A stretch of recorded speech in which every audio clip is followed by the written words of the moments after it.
તો નમસ્કાર મિત્રો, સ્વાગત છે તમારું ફરી એકવાર મારા નવા વિડીયોની અંદર. મિત્રો, આ વિડીયોમાં આપણે આજના મહત્વપૂર્ણ સમાચાર વિશે ચર્ચા કરશું. વિડીયોના અંતમાં હું તમને એક અગત્યના સમાચાર આપવાનો છું, એટલે કે વિડીયોને અંત સુધી જરૂરથી જોજો. મિત્રો, વિડીયોમાં આગળ વધતા પહેલાં જો તમે અમારી આ ચેનલ ઉપર નવા હોય તો ચેનલને સબસ્ક્રાઈબ અને વિડીયોને એક લાઇક કરી દેજો. અને કમેન્ટમાં અવશ્યથી જણાવજો કે તમે અમારો આ વિડીયો કયા ગામ અને કયા જિલ્લામાંથી જોઈ રહ્યા છો, જેથી અમને બી ખબર પડે કે અમારો વિડીયો ક્યાં પહોંચી રહ્યો છે. તો ચાલો વધીએ આપણા સમાચાર તરફ. ખેડૂતો માટે ખુશખબર, ખેડૂતોને પૈસા મળશે. જ્યારથી કેન્દ્રમાં નરેન્દ્ર મોદીની નેતૃત્વ હેઠળ ભાજપની સરકાર ઘડવામાં આવી છે, ત્યારથી જ ખેડૂતોના આવકમાં વધારો કરવા માટે ઘણી બધી યોજનાઓને અમલમાં મૂકવામાં આવી છે.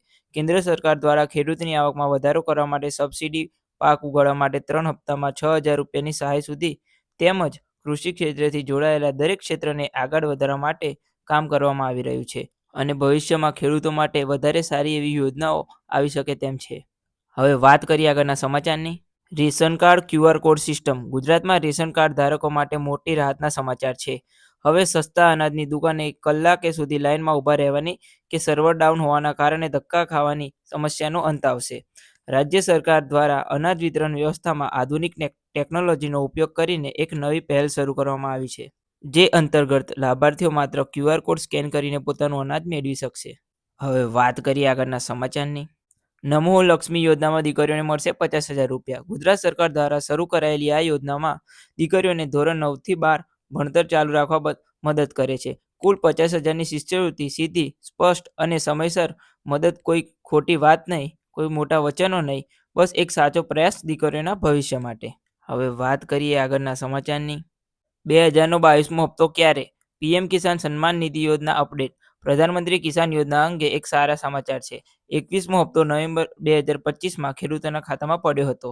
અને જે પણ ખેડૂતોને કોઈ પણ કારણોસર હપ્તો બાકી છે, તેમને 21મો અને 22મો હપ્તો એટલે કે 4,000 ખાતામાં આવશે. હપ્તો ફેબ્રુઆરી 2026ના બીજા અઠવાડિયામાં આવવાની સંભાવના છે.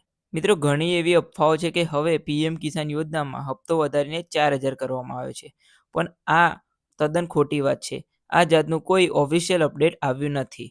જો અપડેટ આવશે તો હું તમને સૌ પ્રથમ જણાવીશ, એટલે કોઈ અફવાઓ પર ભરોસો કરવો નહીં. હવે વાત કરીએ આગળના સમાચારની. નવી આગાહી, બધા ચેતી જજો. અંબાલાલ પટેલના મુજબ 10 થી 12 જાન્યુઆરી દરમિયાન રાજ્યમાં ફરી એક વખત ઠંડીમાં વધારો થવાની શક્યતા છે.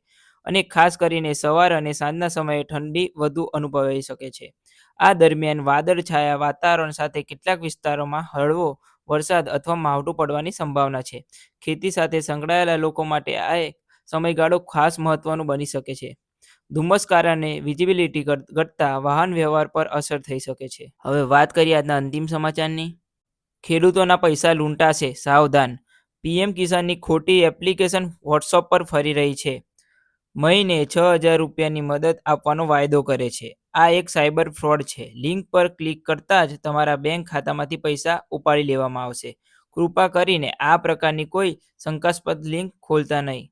અને ખેડૂત મિત્રો, કોઈ અંજાન ફોન નંબરથી ફોન આવે અને તમને કહે કે મને ઓટીપી આપો, હું તમારો ફોર્મ ભરીને પીએમ કિસાનના 6,000 રૂપિયા કરી દઈશ, તો તેમને ઓટીપી આપતા નહીં. આ એક જાતનું સાયબર ફ્રોડ છે. જો ઓટીપી આપ્યો તો તમારા બેંક એકાઉન્ટમાંથી બધા જ પૈસા ઉપાડી લેશે. આ વાતનું ખાસ ધ્યાન રાખવું. મિત્રો, વિડીયોને આપણે આટલે સમાપ્ત કરીએ છીએ. રોજના રોજ સમાચાર જોવા માટે અને ખેડૂતોને લગતી યોજનાઓ જોવા માટે તેમજ સરકારી ભરતીઓની માહિતી મેળવવા માટે અમારી આ ચેનલને સબસ્ક્રાઈબ કરી દેજો. અને વિડીયો પસંદ આવ્યો તો વિડીયોને એક લાઇક કરી દેજો. મળીએ આગળના વિડીયોમાં. ત્યાં સુધી જય જવાન, જય કિસાન.